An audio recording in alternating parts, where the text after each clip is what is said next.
Hi everyone, welcome. Thank you for joining us today for the Introduction to Bollinger Band series. Right. So let me just begin with a self-introduction. My name is Ryan.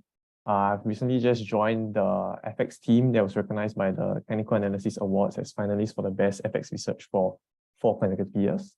And if you have any questions, if let's say you're watching this from home, or after the session is over, you can feel free to reach out to me on LinkedIn. Or if you have any questions during the session itself, feel free to drop the question in the Q&A. Right. Okay. So before I continue with today's presentation, I need to begin with a disclaimer. So whatever is provided today is not to be taken as investment advice. It is only for educational purposes. Right. So let me just begin by sharing today's agenda. The first thing we're going to go through is an introduction to Bollinger Bands, right? What are they? What are they used for? The second thing we're going through is using Bollinger Bands to identify trading signals. So what are some trading signals and what are the differences between trading signals, confirmation signals, or buy and sell signals? We want to talk a little bit more about that. The next thing after we're done with that is to incorporate Bollinger Bands with other indicators. And if you have noticed, this is the first part of a 4-part series on Bollinger Bands. So if you're interested, today will only be a short teaser for more examples of other indicators that you can use with Bollinger Bands. Definitely do tune in over the next few weeks. And the last thing we want to go through is developing a systematic approach with Bollinger Bands. Right?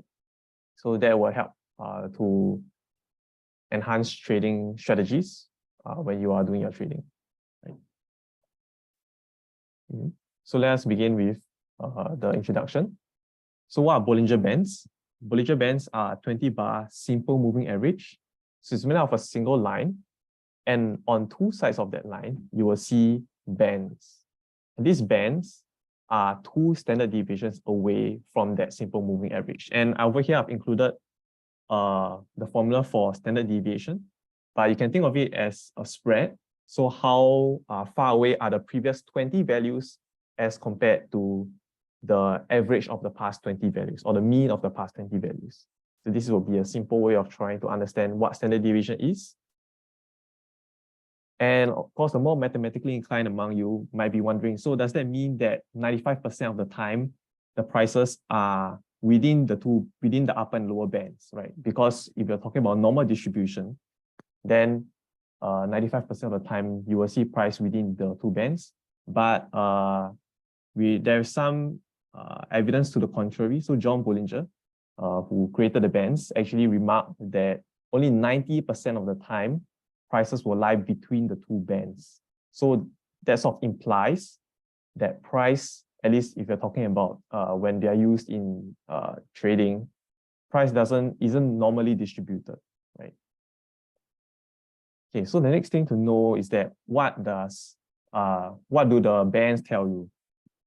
So the whole point of Bollinger Bands is that they show whether price is high or low in a relative way. So if price is in the upper band, that means it's high, relative to the past 20 bars. And if price is in the lower band, that means it is low relative to the past 20 bars. And it is also a lagging indicator, which shows the volatility of the instrument that is measuring, right? And these 20 bars are by default. So later on, I'll also cover some examples where people don't just use 20 bars, right? And one final thing to note about Bollinger Bands is that it is often or sometimes used as a buy or sell signal. But of course, there is a disclaimer that comes along with that. It is dangerous to only use it as the only indicator when trading, right? So there is something to take note. It shouldn't be the only indicator used to decide whether to buy or sell. Right? So the next thing I want to go through is how we can identify trading signals using Bollinger Bands. Right? So the first thing to note is that you've got to choose an instrument that has ample price discovery. What that means is that there needs to be people buying and selling in a large enough volume on the market, right? So this is some examples I've listed over here: equities, indices, forex, commodities, futures, options. All these have relatively high volume as compared to something like real estate, for example. So the next thing we want to do is to identify overall market structure when we are looking at the charts. So is the market in an uptrend, a downtrend, or is it ranging between some highs and some lows, right? And are there any key zones which price is between or touching, right? So that's another thing we want to take note of before we even start looking at the Bollinger Bands. So once we establish whether the market is currently in an uptrend, downtrend, or ranging, then we will look at the Bollinger Bands to see whether price is touching the upper or lower bands, right? So what does touching mean? In this case, maybe I will define it for this presentation. I will define it as price closing above or below the bands, but definitely people are free to interpret in a different way, right? So an example of it touching, when it might be useful, this indicator might be when price touches or closes above the upper band, so it is in the overbought region, during an overall downtrend or ranging market. So that signals a possible mean reversion. And for this presentation as well, I will assume the perspective of a trend trader rather than a fade trader. So a trend trader trades with the trend, whereas a fade trader trades against the trend. And most traders happen to be trend traders, which is why I will assume the perspective of a trend trader. There are also reasons why people aren't generally fade traders, and that's because they are waiting for reversals that might not necessarily happen. And sometimes when the markets are trending, markets can continue trending for very long periods of time. Yeah, so that is something to take note of. Okay, so now I will just give a very short example of how people might use Bollinger Bands with non-default settings or using purely Bollinger Bands to trade. So if you look at the graph over here, this is the gold dollar on the hourly time frame, and you see that there are two Bollinger Bands here. One is on the 20-hour time frame, and the other one is on the 50-hour time frame. And the one on the 50, I have made it in a lighter shade of blue. You can see that it's less sensitive to price changes. And you'll notice that over the course of these few weeks, if let's say we're talking, right now you see the line I've indicated, the vertical line of 1st May. So over the course of 2 weeks, there is only one signal that is being shown by using these two indicators. So one thing to note is that these particular indicators used together, they don't throw up a lot of possible buy or sell signals. So what is happening here is that these two indicators are combining. Somebody who is using two of them might use the 20-hour Bollinger Band as a buy or sell signal, and they might use the 51 as a confirmation. So if the two indicators align, then this trader might proceed or enter the trade, right? So if you look closely at the red line and the particular time frame on 1st May, you will see that price has closed above both the 50-hour and the 20-hour Bollinger Band. And the other thing to note is that the market structure is in a ranging market, right? We can see that if I annotate, right, you can see that there is a sort of you can see that there are some highs being respected, some lows being respected as well. So it seems like it is in a ranging market. So price is moving sideways. And in that case, when you see that at this point here, price has closed above both bands, this trader who is using these indicators in this particular way might say there could be a possible mean reversion, and they might enter. And I've used red to indicate that this is a bearish signal. And what happens is that price does actually eventually go down after. So this is one way in which you might use Bollinger Bands on different time frames to confirm a signal, right? Of course, there are other ways of using Bollinger Bands. So other people might use them on different time frames. So instead of this example, using both on the same time frame, some people might look at 20 periods on the daily time frame and then 20 periods on the weekly time frame. So that's also another possible one, which I haven't shown here because I think it will be a bit cumbersome to show, given that they're on different time frames, right? But that's something else. If people are interested, you can definitely go and search up more on, right? Okay. Okay, so let's also talk about another aspect of Bollinger Bands, which are the volatility part. Right? Bollinger Bands are a good indicator of volatility because, as mentioned earlier, when we were talking about the definition of a Bollinger Bands, they tell us the spread of prices in the past. So the width of the bands indicates the volatility in the current period, right? And what happens is that, as you saw on the previous slide, the bands will expand during more volatile periods and they will contract in less volatile periods, right? However, there's one thing that people need to be wary of, which is that when price happens to be consolidating, you notice that the Bollinger Bands get really tight. Some of you all might know this as the Bollinger Squeeze, which in a few weeks' time, we will also be talking about that particular strategy. But what happens is that you should not be lulled into a sense of thinking that price will continue trading in that particular range, because what often happens after Bollinger Squeeze is that there will be a breakout after that period of low volatility where price is consolidating. So that's something to be aware of, right? And the last thing to take note of is that these bands are lagging indicator and they should not be used to predict future prices, right? So that's something to keep in mind, right? So now I'm going to incorporate Bollinger Bands with two other indicators, because just now we were only using Bollinger Bands, right? And these two are, the first one is MACD, which is moving average convergence divergence. Some of you might already be familiar with this one. It's a trend following momentum indicator. And generally, people use MACD in markets that are trending, because when the market is ranging, so moving sideways, oftentimes MACD gives a lot of false signals, right? So preference is to use MACD in a market with a strong trend, right? And what is MACD?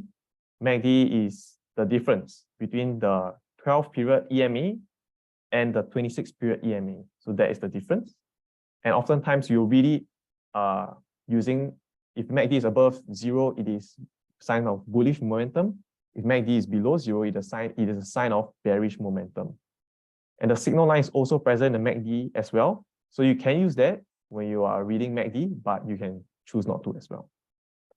So the next indicator I want to talk about is the Relative Strength Index, or RSI.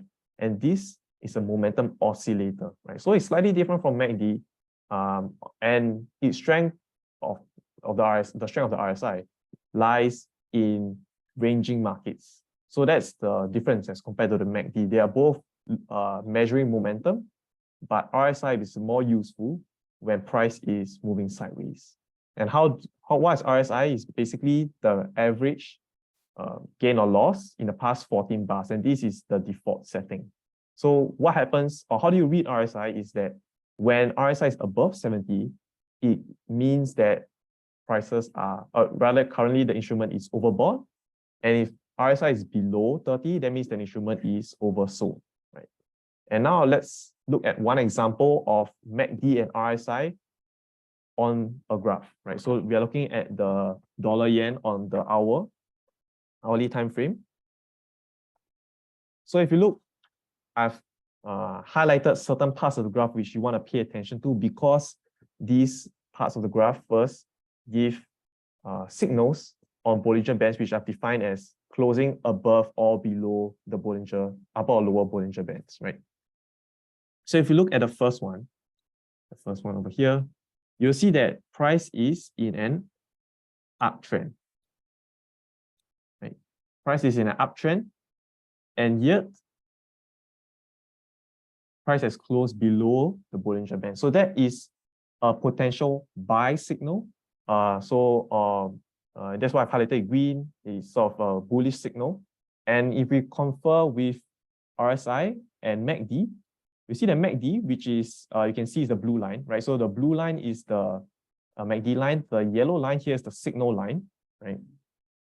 So the blue line is above 0. So that is a bullish sign of bullish momentum. And if you look at RSI, you notice that it is not below 30. It is somewhere close to 50. So RSI is not really showing bullish signs. Because usually if you expect it to be oversold, it should be somewhere around here, below 30, right? Okay.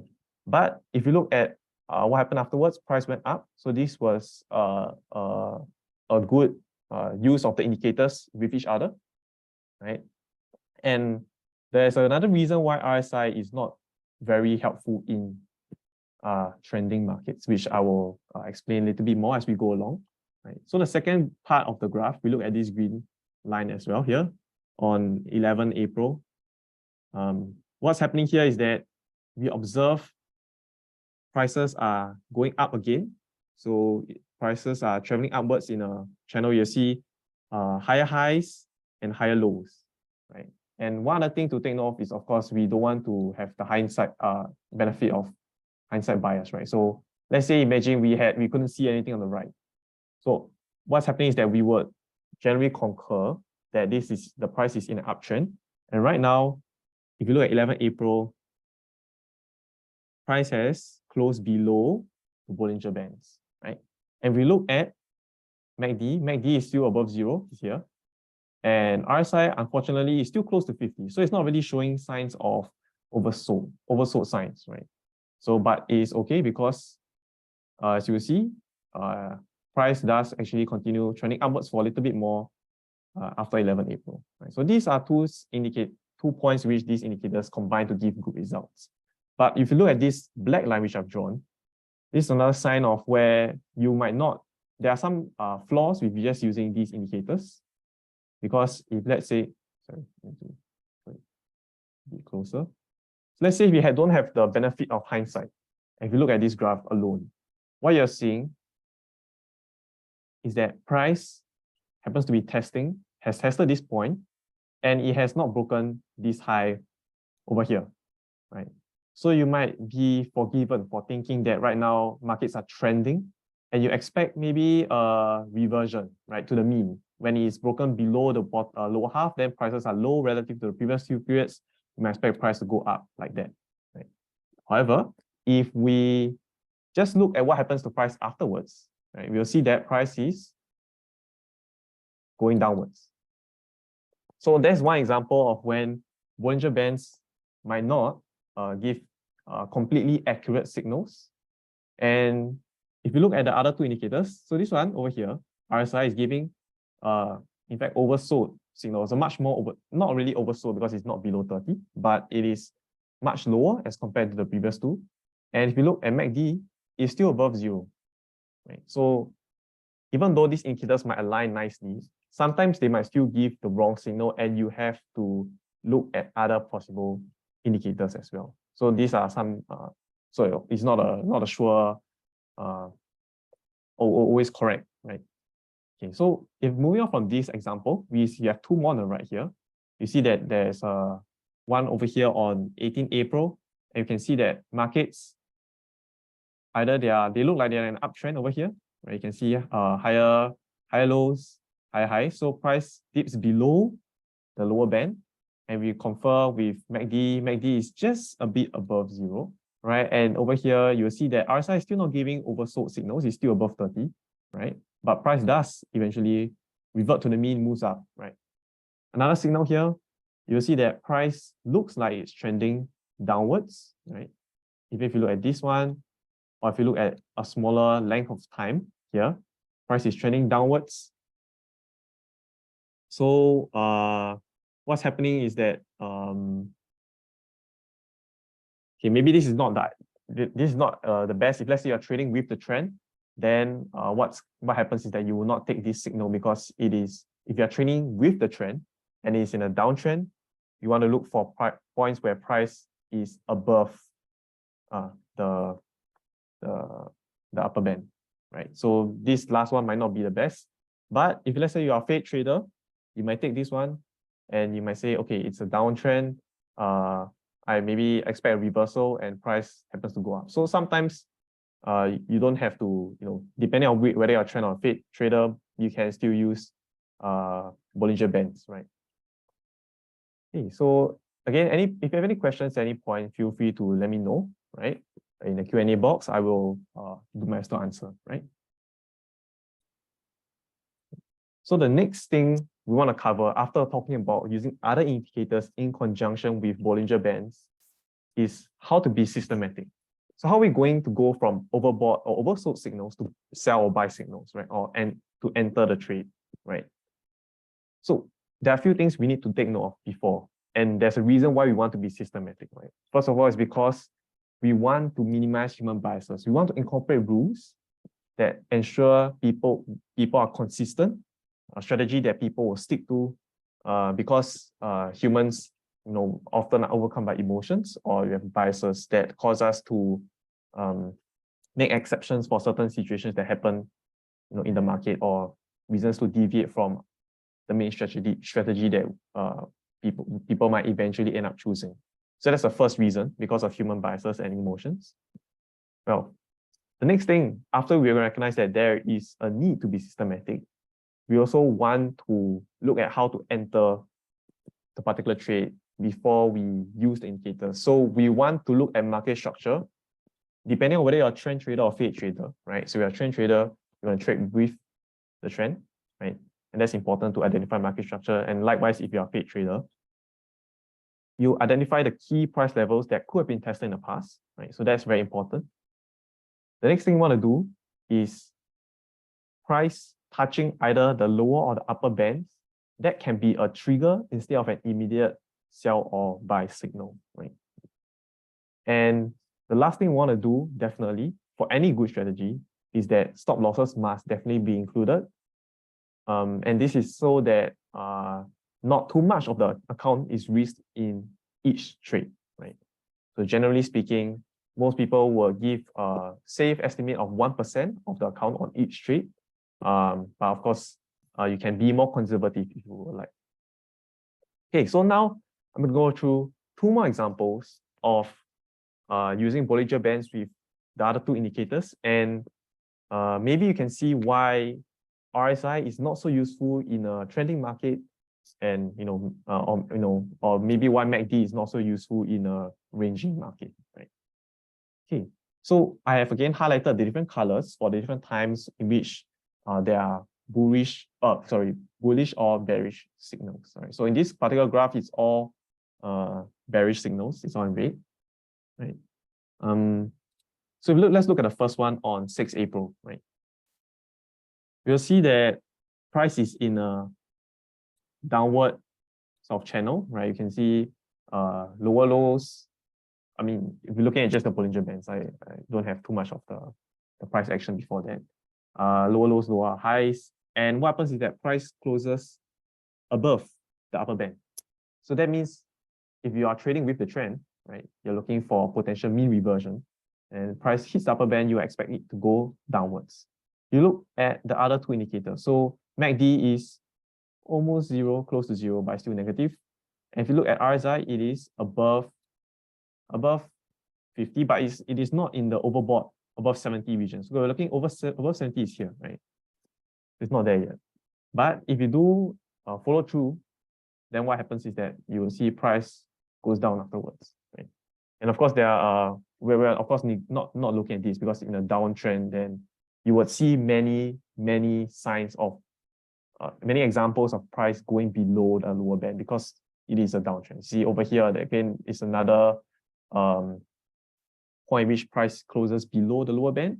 So if let's say you are a fade trader, then you might enter here, right? Or you might enter here as well, because you will get a lot of signals, signals to enter if let's say you are a fade trader in this case, right? Whereas if you're a trend trader, you will not get too many signals in a downtrend. So another example will be here. So here, let me just clear some of the drawings. So over here,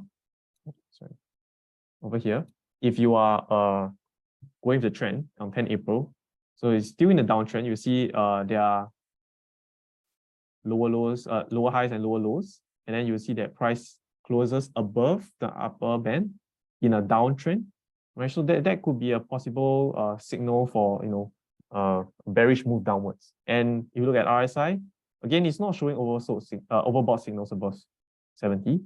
And but if you look at MACD, it's still below 0, right? So it is bearish momentum.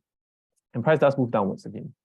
So at this point, maybe I'd like to talk a little bit about why RSI is not so useful in a trending market, right? Because one thing you notice is that in a downtrend, RSI happens to not go much above 50. In fact, it doesn't go above 60. If you look closely at this line, it's sorry. Let me just draw a straight line. If you're looking at here, you don't see many signals above 60 in a downtrend, right? So you don't actually get many overbought signals in the downtrend. That's by nature of RSI, because in the downtrend, prices are going lower and lower, right?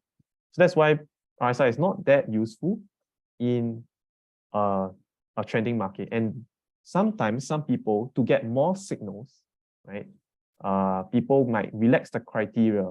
So it is possible to, let's say if you choose 60, you might get more possible signals to enter the market. So that's one possible way to do it. And of course, vice versa. If let's say you're looking at uptrend and looking at RSI, then maybe if you look at, for example, this part here where it's an uptrend, you see there's an uptrend in the market, and then you look at this, RSI doesn't really dip below 50 much. It's mostly above 50 for most of the graph, right? So that's something to take note. One possible way to get more signals, but at the same time, you've got to be aware that more signals also introduces more noise. So you could get a lot of false signals as well. So you want to strike a balance between having more signals and having fewer false signals, right? Okay, so we're done with these two. And again, I've highlighted this part on 12th April as black because it's not a clear-cut situation, right? So one example here could be people will take this as an uptrend because they see higher lows, higher highs. Maybe if you look at a broader time frame, like let's say you take this period, looks like it's an uptrend. But somebody might disagree. Somebody might say that it looks like it is in a downtrend over here, right?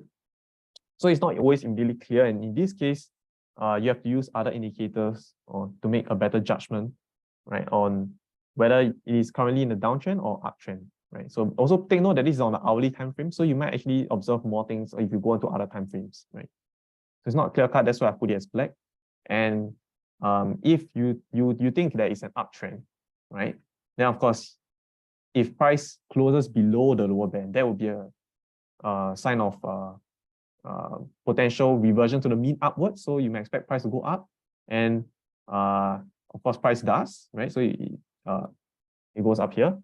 But let's say if you think there is a downtrend, then of course you will not enter the market because if you are trading with the trend, then it's very normal to have price closing below the lower band in the downtrend, right? So you will not enter then. That's one thing to take note of. So not just indicators might not necessarily work all the time, that looking at market structure can also be subjective, right? Looking at a few more on the right. So over here, we can see that there is, again, looks like there's an uptrend over here. You can see that there are higher highs over here, and again, high lows. And what happens is that price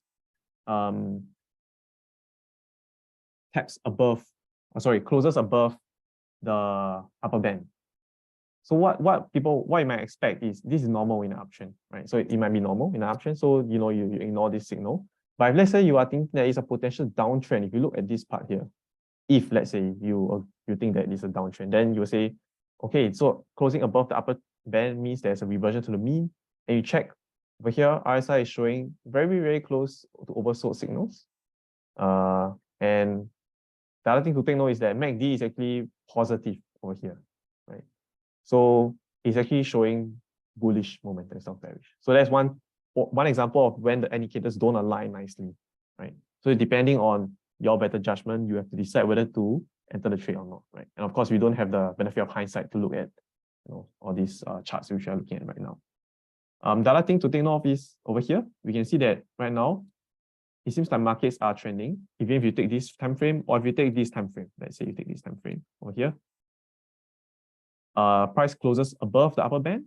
So somebody who is a trend trader will say, okay, maybe I expect a reversion to the mean. And what happens is that they enter the trade, price does go down a bit. Okay, so this is an example of when you want to use Bollinger Bands. Of course, the signal isn't very strong here.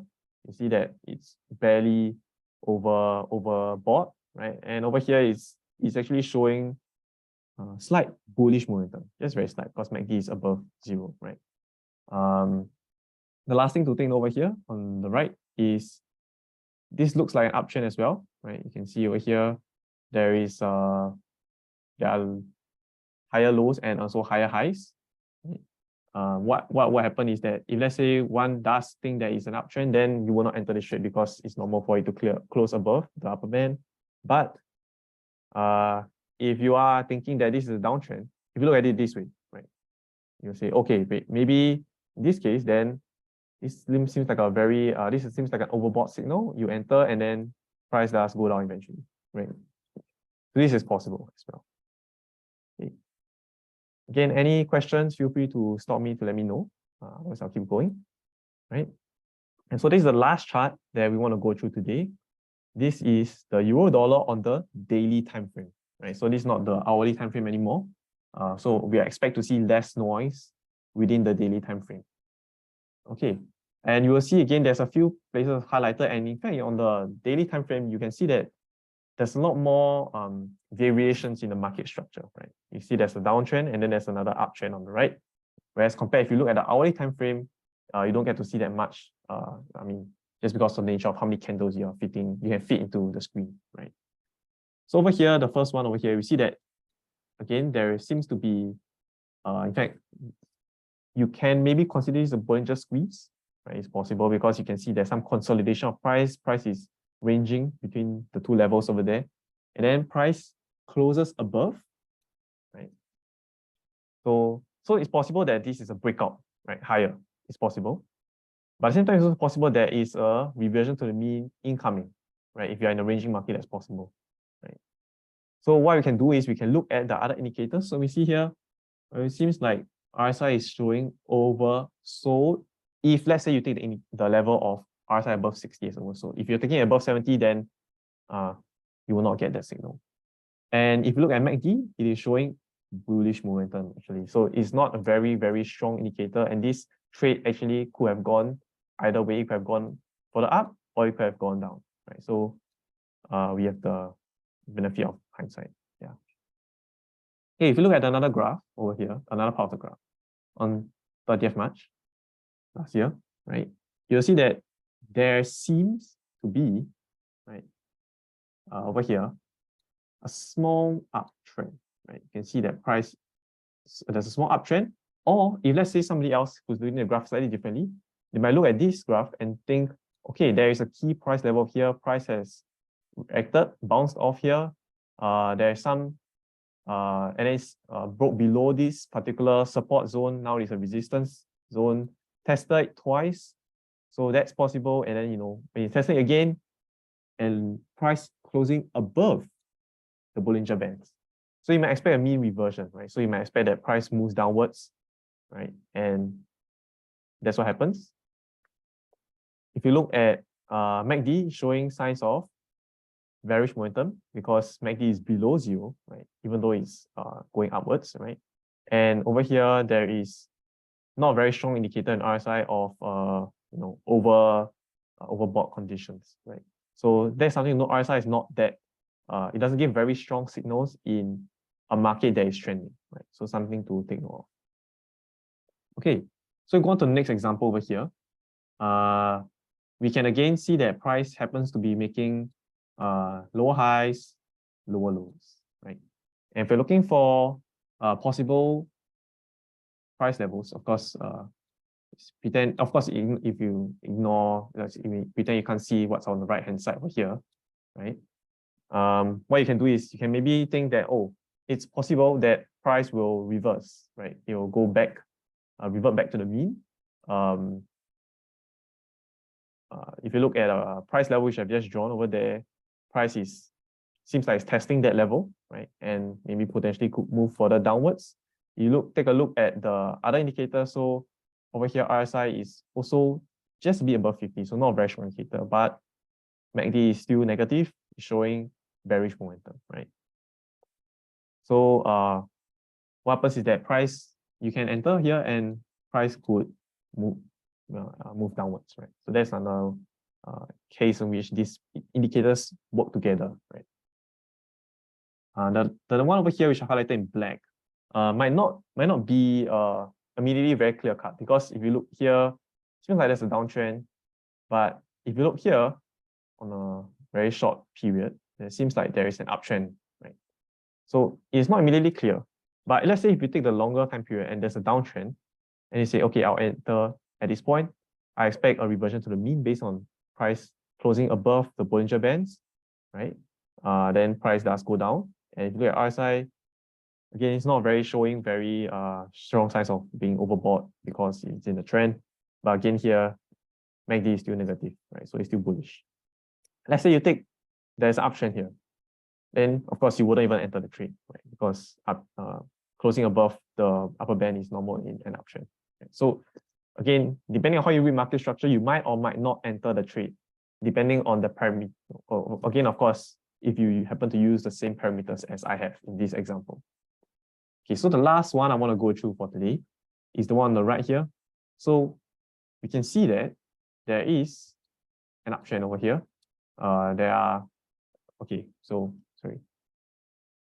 If you look at price, right, there are higher highs being formed, there are higher lows being formed as well, right? Of course, again, just pretend you can't see the thing on the right-hand side. Just pretend you can't see this, right? What you might expect to see is that in an uptrend, and price closes below the lower band, it closes below here. Say, okay, maybe this is reversion to the mean might happen soon, and price might pull up from there, right? And if you look at MACD, it is positive, so there is very strong bullish momentum. And if you look at RSI again, it's not even below 50. Maybe it's just barely below 50. So one thing to take note of is that MACD is more helpful in a trending market, whereas RSI are more helpful in a ranging market, right? So again, if you look at this part where the graph is just trending upwards, price is just moving higher highs, higher lows. See, RSI is barely below 40. You look at the indicator here. So let me just try to see yeah, it's barely below 40 in an uptrend, right? So that's normal. It's a characteristic of RSI, right? So that's why you shouldn't just rely on one indicator alone, right? So definitely don't just rely on Bollinger Bands. Okay. So just to summarize for today, what we've gone through, we've talked about introduction to Bollinger Bands. So basically, it's a simple moving average of the past 20 time periods, and you have two standard deviations on either side of that simple moving average, right? And we have used Bollinger Bands to identify trading signals. We use it on using different time periods, so not just the default 20. We also say possible ways you might look at it is using larger or smaller time frames, right? Using Bollinger Bands only. So we've also incorporated Bollinger Bands with other indicators. We use RSI, we've used MACD, right? So these are some other indicators which you can incorporate. And of course, if you join us for the next few weeks, definitely there'll be more examples, more advanced techniques people use when they're using Bollinger Bands, right? And of course, the last thing we want to remember is that we want to develop a systematic approach when we are using Bollinger Bands. So following a consistent strategy that you don't deviate from, depending on whether you're a trend trader or fade trader, there are different ways of looking at the price and of course deciding whether to enter or not. Okay, so that's it for today. Thank you so much for joining us. If you have any questions, feel free to drop in the Q&A. I'm happy to stay after the session as well. Sign up for more webinars, definitely go to vantagemarkets.com/webinars. If you have any questions, you can reach out to your support at vantagemarkets.com. Right. So I'm going to stop recording now.